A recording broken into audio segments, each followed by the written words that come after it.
buenas tardes. Vamos a dar inicio a la clase correspondiente al módulo 2 que hemos denominado las herramientas de calidad.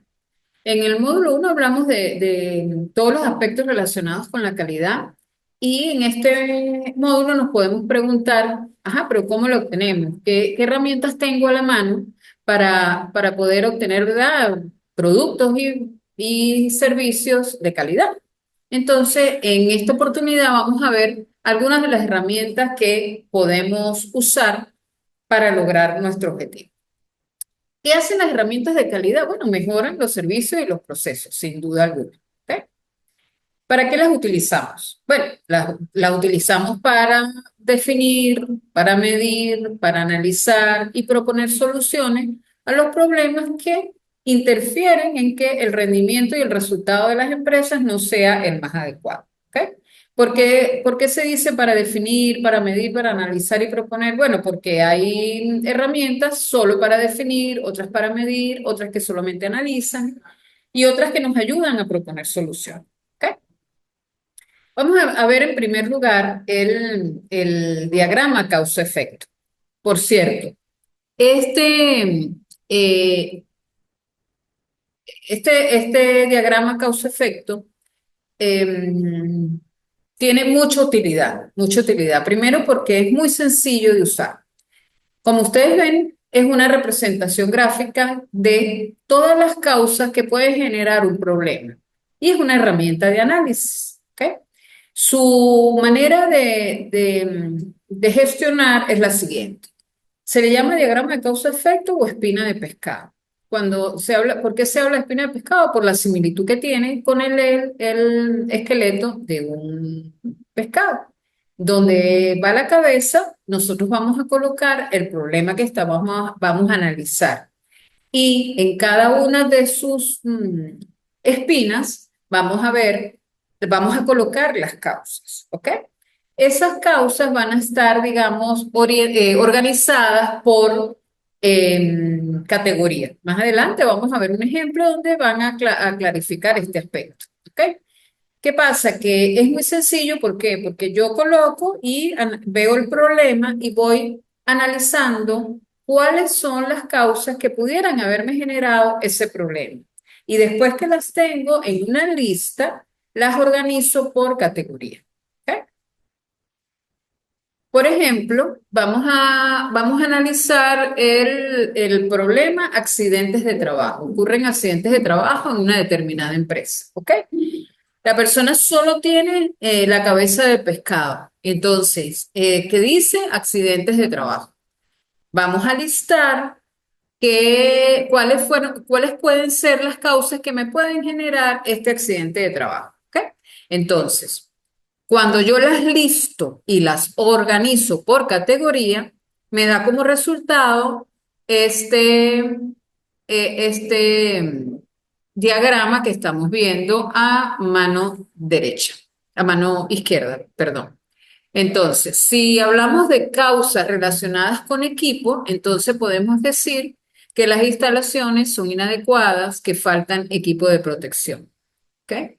Cuando hablamos en la categoría de material, puede haber un accidente de trabajo cuando manipulamos materiales de baja calidad, cuando manipulamos materiales que son corrosivos o tóxicos y no tenemos equipo de protección. Si nos detenemos en la categoría de operaciones, entonces puede haber un accidente cuando el personal no está motivado y hace las cosas sin interés, ¿verdad? O cuando nos faltan protocolos que amparan esa operación que estoy haciendo. O sea, que me van indicando cuál es el protocolo que yo debo seguir. Pero si no lo tengo, yo puedo cometer algún error y puedo generar un accidente de trabajo. Y si nos vamos a la categoría de personal, entonces un accidente de trabajo se puede dar, ¿por qué? Porque falta supervisión, porque hay demasiado estrés en ese trabajo, ¿verdad? O porque el personal no tiene equipo de protección. Después que yo armo ese, ese diagrama, entonces yo puedo analizar o sea, ya lo estoy analizando, pero puedo extraer de ellos información de manera tal de que puedo ver qué es lo que me está ocasionando eso y cómo lo voy a mejorar. Es posible que sean todas esas causas, ¿verdad? Pero también puede ser que solo sea una de cada una de las categorías. Entonces eso me permite tomar correctivos al respecto, ¿verdad? Y que no se produzcan, o por lo menos que se minimicen los accidentes de trabajo.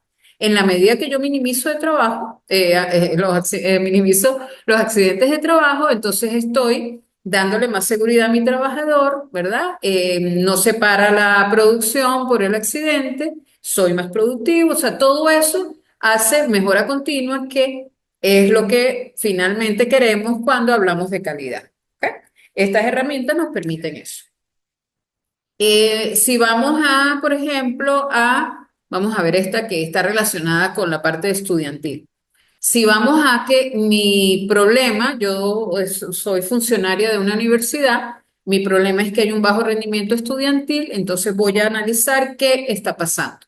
¿Qué puede ser que esté ocasionando eso? Entonces, bueno, hago mi lista, lo clasifico por categorías y llego a la conclusión, por ejemplo, de que hay un bajo rendimiento estudiantil. ¿Por qué? Porque primero tengo estudiantes con baja estima, que tienen problemas de aprendizaje, que de repente son niños que son eh, que tienen problemas de atención, que llegan tarde y entonces ya cuando llegan, ya la parte importante de la clase ha pasado, por ejemplo. Que con respecto a mis contenidos, entonces puede ser que yo tenga bajo rendimiento porque los pensos son obsoletos, porque hay demasiado contenido y entonces el profesor eh, contenido y abruma al estudiante, y el estudiante, por ejemplo, estudia una parte o la parte que alcanza o la parte que le parece más interesante y no cubre todo el contenido, ¿verdad? O, por ejemplo, la institución tiene déficit en que no tiene recursos, que no motiva al muchacho a que estudie, no tiene una biblioteca donde el muchacho pueda ir a consultar, no tenga equipos donde el muchacho pueda ir a hacer sus trabajos de manera gratis y no pagar en un cyber, ¿sí? Entonces, todo eso me permite analizar este problema y poder tomar los correctivos a que hubiera lugar. ¿Ok? Ahí hay dos ejemplos más cuando analizamos el bajo grado de satisfacción de unos clientes y cuando hay, por ejemplo, en un banco, un tiempo de espera es muy elevado para los usuarios del banco. ¿Ok? Por ejemplo, en ese caso de que la persona espera mucho, entonces puede ser que el banco no tenga, no, son muchos usuarios para atender, no tenga capacidad para atenderlos, ¿verdad? Maneje pocas sucursales en la ciudad, ¿sí? Con respecto a la categoría de personas, los empleados no están capacitados, no tienen, no solo capacitados en, por ejemplo, en la atención al público, no tienen toda la información para dar las respuestas y la persona demora, no tiene buen manejo de la parte tecnológica del sistema, todo eso. Ok. Ese es con respecto al diagrama causa-efecto o espina de pescado. Ok. Ahora viene uno que es muy sencillo también y que estoy segura que ustedes han usado, que se llama la hoja de verificación. Es una hoja, una herramienta muy útil para recoger y registrar información. ¿Qué me permite hacer? Bueno, me permite recolectar datos de un proceso, ¿verdad? Ir de manera tal que yo pueda tomar decisiones de cómo actuar, qué mejorar. ¿Ok? Entonces, hay, digamos que, por ejemplo, en este ejemplo, es un ejemplo sencillo. Está el proceso o lo que yo voy a chequear, está los parámetros no efectuados, que se está efectuando, o sea, que está en progreso o que ya se efectuó, ¿sí? Por ejemplo, puede haber uno que diga los ítems, pero que diga sí o no, y observaciones, ¿verdad? Eh, Puede haber otro que, por ejemplo, como este, pero bueno, vamos a detenernos en este primero. En este, el ejemplo es que una organización, o sea, le preguntan a alguien, es como una encuesta. Su organización o equipo ha determinado el propósito de los datos que están tratando de reunir, entonces no se efectuó, está en progreso, efectuado. Por ejemplo, eh, decidido quién reunirá los datos, bueno, está en progreso porque no lo hemos decidido. X, ¿ok? Por ejemplo, en esta hoja de verificación que es mucho más completa, esta hoja dice dónde se está realizando la verificación. Están verificando el área de calidad en un punto de venta. ¿Qué punto de venta es? ¿En qué fecha se está haciendo la verificación y a qué hora finalizó la verificación? ¿Ok? Los ítems están relacionados con el almacenamiento de unos productos, ¿verdad? Tienen parámetros del 1 al 5 en función de que si se realiza o no se realiza, o sea, si se realiza o no se realiza, y tiene las observaciones pertinentes. Por ejemplo, en el cuarto ítem dice, la vida útil de los alimentos almacenados está vigente y no hay productos vencidos, entonces la persona marca 5, eso quiere decir que el proceso que se cumple correctamente, ¿verdad? Pero, por ejemplo, el punto número 1, el ítem pregunta, ¿el orden de almacenamiento de alimentos previene la contaminación cruzada? ¿Se evidencia separación de crudo, cocido, alimentos desinfectados, no desinfectados? ¿No hay alimentos personales o alimentos de uso personal almacenados en la nevera? Entonces, la persona que está verificando pone el número 3 y significa que los procesos se cumplen con oportunidad de mejora para la desinfección de los vegetales, revisando el protocolo de uso químico. Eso es como en una nevera de supermercado. ¿Ok? Fíjense que este es mucho más amplio y muchas veces uno lo hace de manera natural y resulta que lo que está haciendo es una hoja de verificación. Y su estructura va a depender de lo que yo quiero verificar. ¿Ok? Este también es sencillo. Tiene inclusive el número de actividades que voy a verificar, los puntos importantes del diagnóstico. Ahí están verificando si, por ejemplo, un personal cumple con su trabajo. Sobre todo, están hablando de los auxiliares. Entonces, las columnas de parámetros es que si se chequeó y la observación. Entonces, por ejemplo, los auxiliares cumplen con el trabajo a tiempo, está chequeado, no hay observación. Se inspecciona y se revisa periódicamente el trabajo del auxiliar contable en ocasiones. Cuando no se cumple a regularidad, entonces no se le pone la X, sino que pasan a la observación. ¿Ve? Entonces, ese es un estilo o una estructura que se puede utilizar. Todo depende de lo que yo quiero lograr. ¿Ve? Ok, hemos visto hasta ahora el diagrama de causa-efecto y la hoja de verificación. Ahora vienen los gráficos de control. Los gráficos de control son representaciones gráficas muy útiles para conocer, estudiar y analizar si un proceso está bajo control, o sea, cuál es la variabilidad de ese proceso. ¿Ok?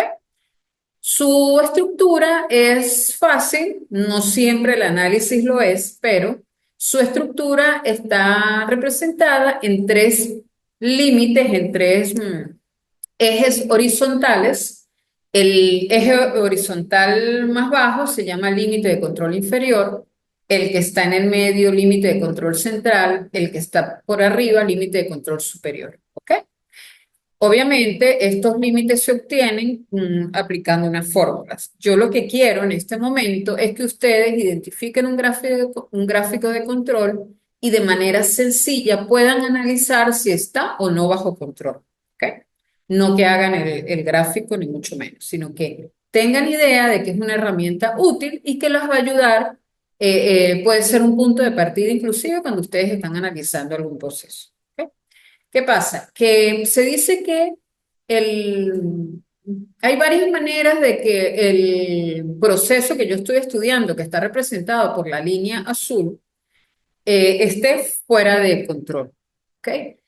El más, digamos, sencillo de analizar es cuando un punto o varios puntos de esa línea azul se sale de los puntos superior e inferior, ¿ok? Está por debajo del punto inferior o por encima del punto superior, ¿ok? También cuando nosotros analizamos esa línea azul, si esa línea azul tiene ciertos puntos seguidos por debajo, por encima, o del límite central también, es propicio analizar y decir que algo pasa en ese proceso, ¿ok? Y se analiza el por qué, ¿ok? El más sencillo, como les dije, es ver el punto por debajo o por encima, ¿verdad? Ahí creo que, sino ocho maneras de saber si un proceso está fuera de control o no. ¿Ok? Yo les traje aquí dos ejemplos sencillos para visualizar mejor lo que es un gráfico de control. Existen varios tipos de gráficos de control y uno de ellos, por ejemplo, los jóvenes que estudian análisis y control de procesos, en el tercer módulo van a trabajar un poquito con ese tipo de gráficos de control, ¿ok? Pero ahorita nos vamos a detener solo en verlo y analizar un poquito lo que está sucediendo. En el gráfico que está a su mano izquierda, estamos analizando que un lote de determinado producto sale con errores, ¿ok? En el eje de las Y está la fracción defectuosa. Eso se obtiene obviamente por unas fórmulas que se aplican, ¿ok? Y en el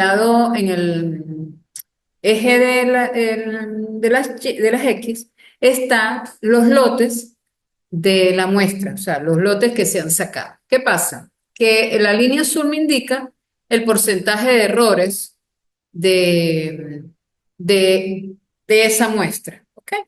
Entonces, en la línea central, el límite central establece que la fracción defectuosa puede estar un poquito, bueno, cerca de 0,060, que si el porcentaje de error está por encima del cero y por debajo de 0,120, pudiera estar bajo el proceso ese estaría bajo control. Pero ¿qué pasa? Primero que el lote, en el lote, el número de muestras que se usó, la muestra número 3, la muestra número 4, aparecieron con una fracción defectuosa de cero, justico en el límite que estableció el proceso, ¿verdad?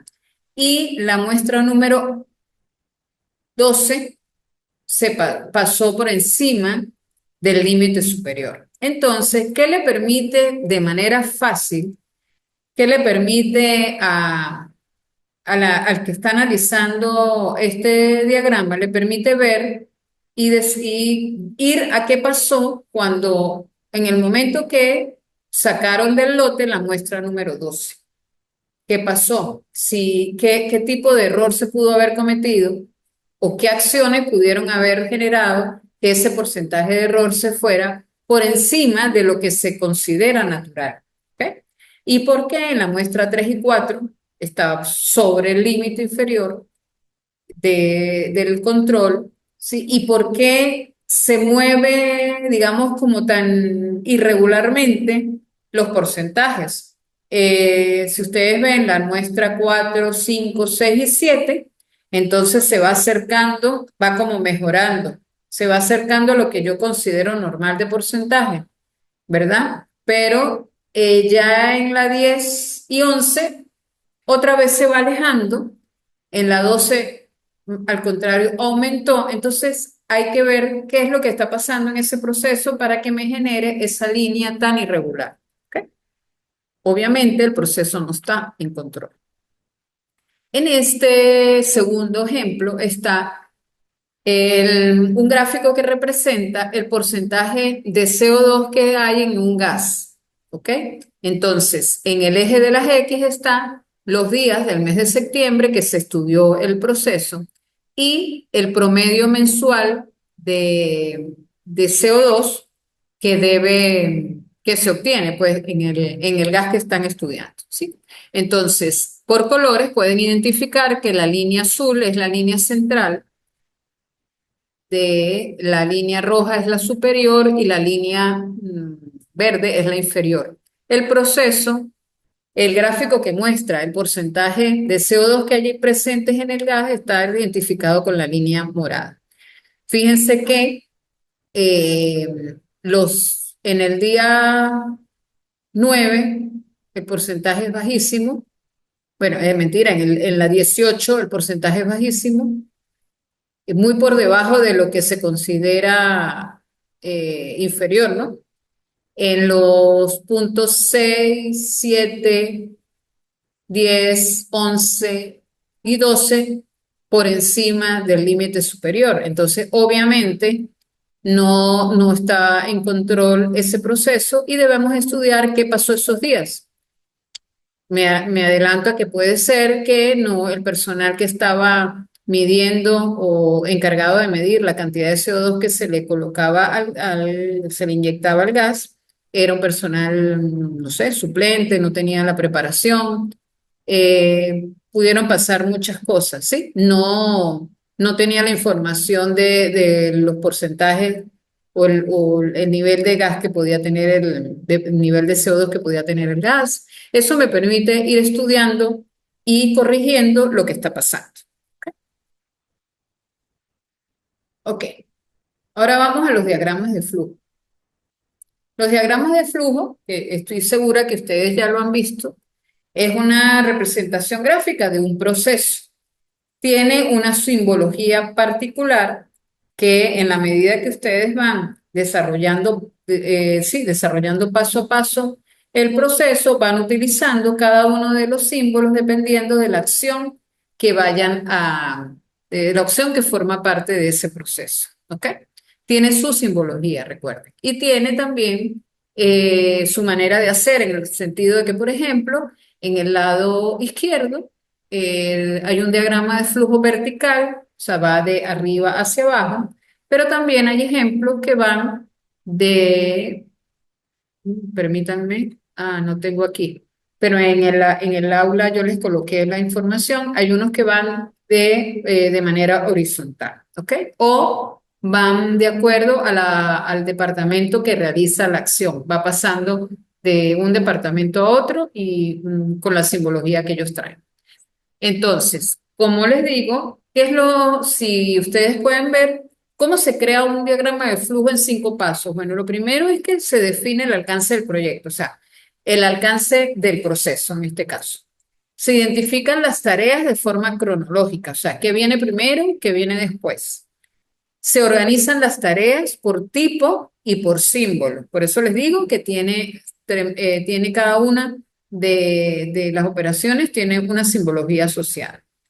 Se dibuja el diagrama de flujo, ¿verdad? Y se confirma y se va perfeccionando el diagrama de flujo, porque ustedes lo van haciendo, cuando lo terminan, hacen como la visualización del proceso y puede ser que se den cuenta que algo pasa, algo falta. ¿Ok? Aquí hay 3 ejemplos sencillos de cosas, de procesos que llevamos a cabo de manera sencilla. ¿Para qué? Para que ustedes tengan una visión de lo que se trata, para que después puedan realizarlo en su actividad. El primero es un diagrama de flujo relacionado con que van a cambiar un producto. Entonces se inicia cuando se hace la solicitud de cambio de producto. Fíjense que es un rectángulo porque es una operación. Entonces, yo tengo que preguntarme si ese producto está disponible en inventario. Y esa pregunta la hacemos en un rombo y me genera 2 respuestas, sí o no. Si me genera el no, yo debo pedir el repuesto o el producto a otra sucursal y ahí termina el proceso. Y vamos, siempre el proceso no queda abierto, sino que va a la finalización. Pero si la respuesta es que yo tengo el producto en inventario, entonces localizo el modelo en el almacén, Seguidamente realizo el cambio de modelo al cliente y termina el proceso. Ese es súper sencillito. ¿Ok? Ok, aquí hay otro donde el proceso de comprar a proveedores. Entonces, empieza cuando yo solicito, o sea, me hacen la solicitud de abastecimiento. ¿Ok? Entonces, yo me pregunto, ¿es una compra nueva? Si es una compra nueva, entonces yo tengo que, acuérdense que son dos decisiones, sí o no. Si es una compra nueva, yo voy y solicito ofertas y presupuesto. Aquí me pregunto que si el presupuesto es adecuado. Si es sí, avanzo. Si es no, vuelvo a hacer, o sea, dirijo la flecha hacia otra vez la petición de presupuesto. Como si fue el precio adecuado, entonces apruebo que ese proveedor me dé, con ese proveedor es que voy a hacer la compra, ¿verdad? Realizo el pedido, hago la compra y finaliza el proceso. ¿Ok? Eso es por este lado. Cuando la compra, yo me pregunto al principio si la compra es nueva, si la respuesta es no, entonces yo veo si ya tengo el proveedor. Entonces, no es nueva, ya tengo proveedor. Entonces me voy a si el proveedor es el indicado. Si es no, pues me voy a hacer la petición de oferta y de presupuesto. Y si es sí, hago el pedido, hago la compra y finaliza el proceso. ¿Ok? Lo que quiero decirles con esto, que en la medida que ustedes se vayan imaginando cómo es el proceso, ustedes lo van a ir plasmando. Y después hacen una revisión para ver qué faltó, o de repente si hay una operación que pusieron dos veces, no lo cerraron, no pusieron sí o no, X. ¿Ok? Y este último ejemplo es un diagrama de flujo de cuando yo, bueno, o alguien va al colegio, ¿sí? El inicio de los procesos depende de lo que yo vaya a estudiar. Esto puede iniciar desde que se acostó el día anterior y preparó todo para tener todo listo cuando se despertara, ¿no? Pero entonces este empieza en dormir y poner el despertador. Entonces, si se levantó temprano, hay dos opciones. Si se levantó temprano, le da chance de bañarse, vestirse, desayunar y preparar los cuadernos. Si no se levantó temprano, entonces solo le va a dar chance de vestirse y desayunar rápido. ¿Ok? Al hacer eso, él va al colegio, pero ahí también hay dos opciones, si hay tiempo. Si hay tiempo, el joven se va caminando tranquilo al colegio, pero si no hay tiempo, entonces debe correr o tomar un taxi, un Uber, un autobús, ¿verdad? Y las dos opciones, la de sí o no, llega al colegio y finaliza, que es el proceso que estoy estudiando, de llegar al colegio desde que me levanto hasta que, o sea, el proceso de levantarme y ir al colegio, lo que pasa. Obviamente está muy sencillo a título de identificar qué es lo que debo hacer, identificar bien a qué se refiere el diagrama de flujo. ¿Ok? Bueno, hemos visto varias herramientas y en el aula virtual hay varios ejemplos también. ¿Ok? No se preocupen por eso. Ahora viene el diagrama de Pareto. Yo les estoy enseñando las diferentes herramientas que hay y la actividad que deben hacer. Yo les coloco, no todos, obviamente, no todas las herramientas, sino las que yo considero que pueden serle útil, que ustedes desarrollen ahorita y que puedan desarrollar en sus trabajos, en su vida normal. O sea, que van a utilizar, pues, ¿ok? Pero tienen que conocerlos. El diagrama de Pareto es un diagrama que está relacionado con una premisa que es que el 20% de las causas generan el 80% de las consecuencias. Es un tipo especial de gráfico de barra que ustedes lo deben haber visto en estadística, pero que se grafica de mayor a menor, de manera tal que nosotros podamos ver que, cuál es la causa que generó mayores consecuencias y en función de esa podamos atacar el problema. ¿Ok? Se llama diagrama de Pareto. El 20% de las causas genera el 80% de las consecuencias. Imagínense, ese es el principio que se llama 80-20. ¿Ok? Esto es un diagrama de Pareto donde se analiza los tipos de errores en la tramitación de reclamaciones del seguro médico. Por ejemplo, la gente va a un seguro y reclama. Entonces, la causa que tuvo mayor consecuencia fue que los códigos la mayor consecuencia está entre los códigos de atención, las solicitudes de contrato y las trabas de precio. ¿Ok?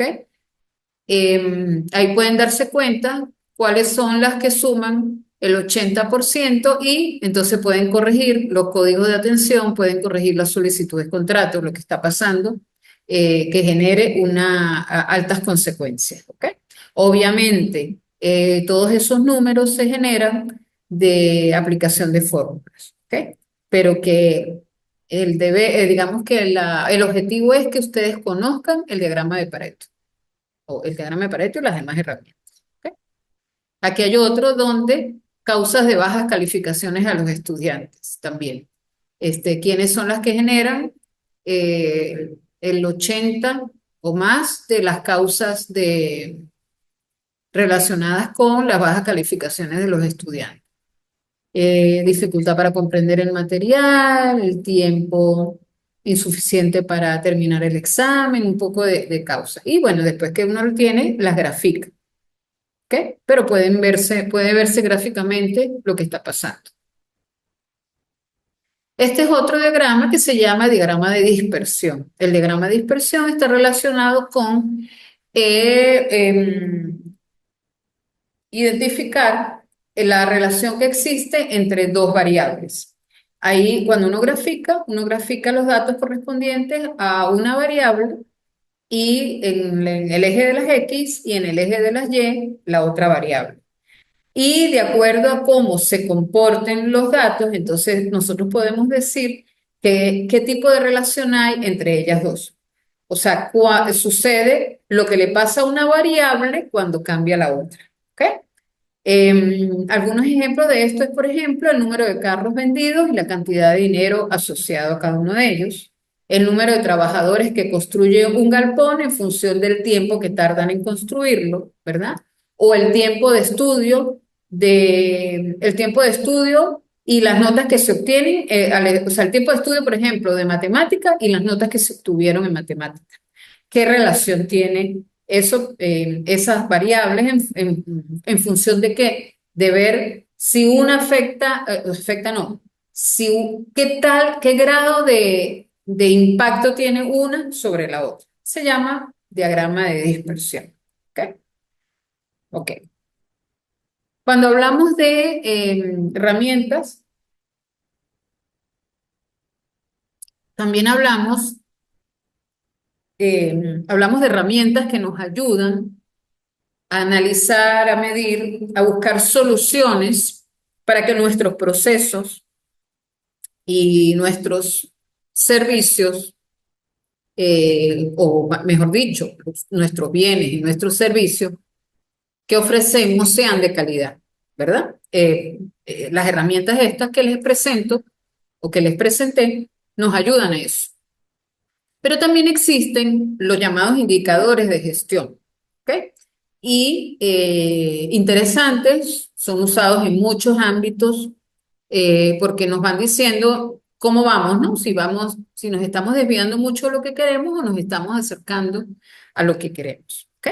Entonces, una definición de los indicadores de gestión según Rodríguez Gómez, dice, es una expresión cuantitativa del comportamiento o desempeño de una empresa o departamento cuya magnitud, al ser comparada con algún nivel de referencia, nos podrá estar señalando una desviación, sobre la cual se tomarán acciones correctivas o preventivas según sea el caso. Entonces, el indicador es la razón, o sea, es la división entre A y B, ¿sí? Y cuando hablamos de cuantitativa es porque le asociamos números. ¿Ok? Y el índice es el valor que se le da, o sea, el valor que da la expresión del indicador al introducir los datos. ¿Ok? El número como tal. ¿Ok? Entonces, si, si nos detenemos un poco en los indicadores de gestión, son información, ¿ok? Ellos agregan valor, no solo me dicen tanto en números, ¿verdad? Sino que me agregan valor al proceso, a lo que yo esté estudiando, ¿sí?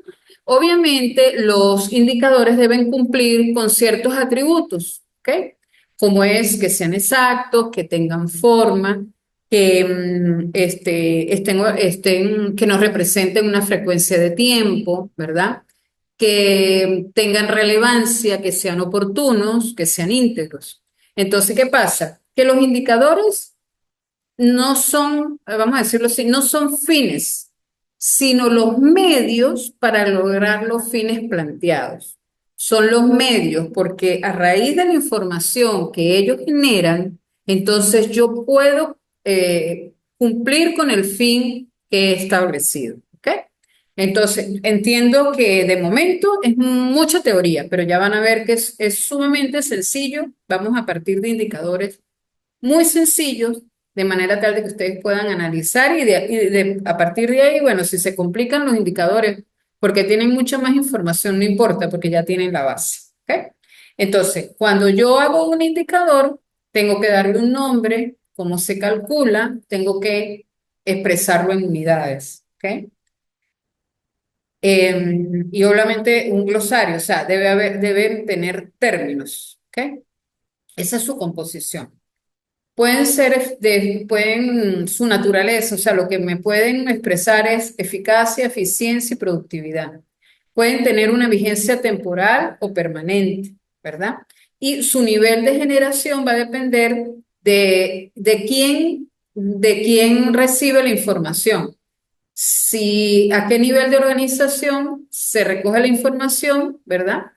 El nivel de utilizaciones, a qué nivel de organización lo utilizan para la toma de decisiones y el valor agregado obviamente se refiere a la calidad y oportunidad de las decisiones que yo tomo a partir de la información que ese indicador me indica, a ver, que ese indicador me está proporcionando. ¿Ok?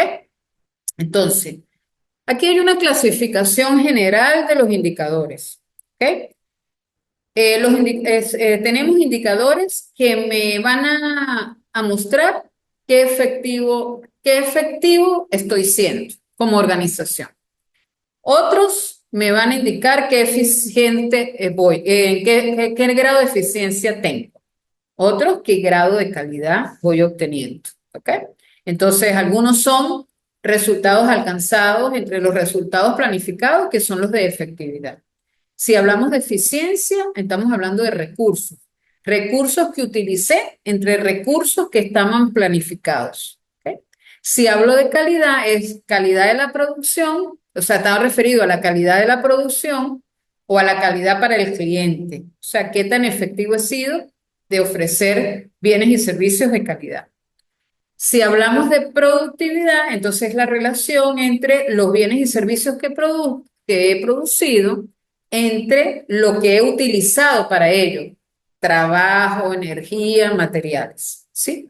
Si hablamos de indicadores de apalancamiento, es lo que tengo de deuda entre el capital que invertí. Y de rentabilidad, pues es la capacidad que yo tengo para retornar el capital. ¿Ok? Esa es una clasificación general. Pero, ¿quiénes son estos indicadores? Bueno, ya se los vamos a presentar para que no estén preocupados. De repente, cuando uno dice indicadores de gestión, siente que es muy profundo. No, no, es muy simple, ¿no? Y desde lo simple podemos ir indagando a lo más profundo. ¿Ok? Entonces, por ejemplo, si mi indicador se llama eficacia mensual en ventas, ¿verdad?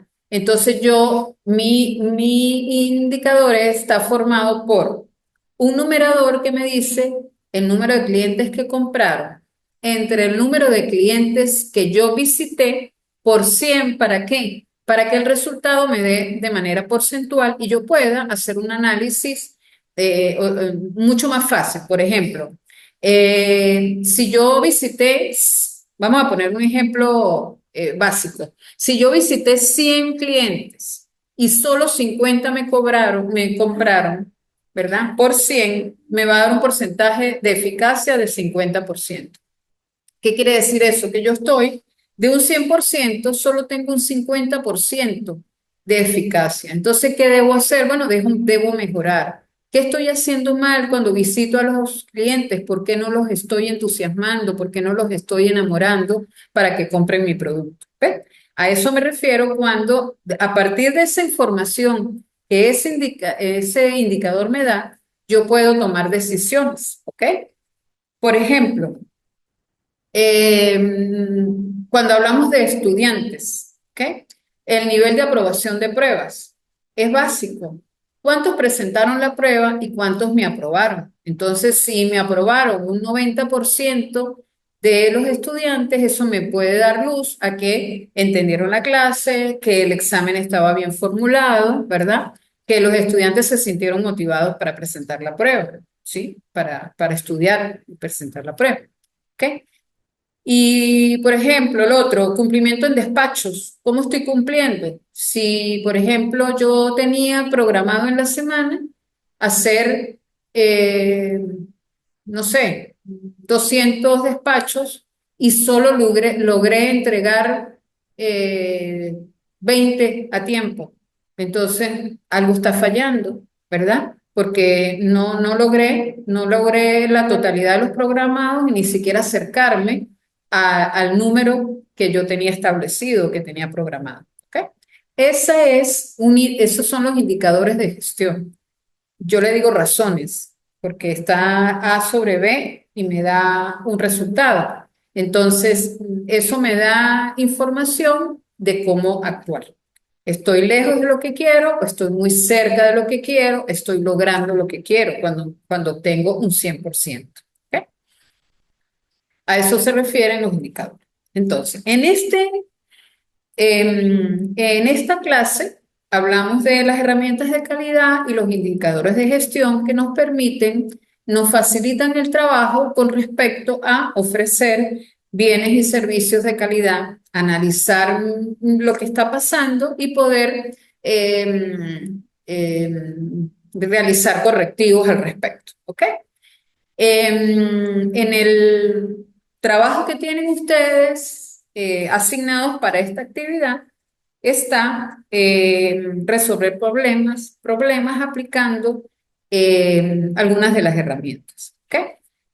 Eh, en el aula están varios ejemplos, hay información, además de este material, que bueno, de manera muy sencilla yo se los he presentado eh, que pueden, con lo que les di, pueden realizar con tranquilidad y lograr sus objetivos en la actividad que les estoy solicitando. ¿Ok? Son casos prácticos, hacer un diagrama de flujo, imaginarse una tormenta de ideas, hacer un diagrama espina de pescado, interpretar algunos indicadores, o sea, yo le digo, interprete el siguiente planteamiento. Entonces, simplemente interpretar, ¿qué entienden ustedes de eso? Y también hay una parte donde ustedes tienen que generar unos indicadores. Yo le doy dos ejemplos, ¿sí? Para que ustedes se guíen, pero es eso, hacer dos indicadores de estos fáciles, pueden tomar en cuenta su trabajo y no de repente buscar en internet y colocarlos simplemente para cumplir con la actividad, porque pues no es la idea, porque de hecho cuando lo hacen de internet, entonces el indicador está formado por mucha más información que yo no he dado, ¿sí? Es mucho más complicada, entonces no. Yo quiero que partan de lo que ustedes trabajan. Ustedes trabajan en un sitio, qué sé yo, una venta de hamburguesas, entonces, por ejemplo, ¿no? Se me ocurre ahorita. Entonces, imagínense qué indicadores de gestión ustedes pueden utilizar ahí y de manera sencilla lo plasman en la actividad, ¿ok? Bueno, espero que toda esta información les sea de provecho, puedan utilizarla para eh, desarrollar su tarea con éxito. Feliz tarde y muchísimas gracias por la atención.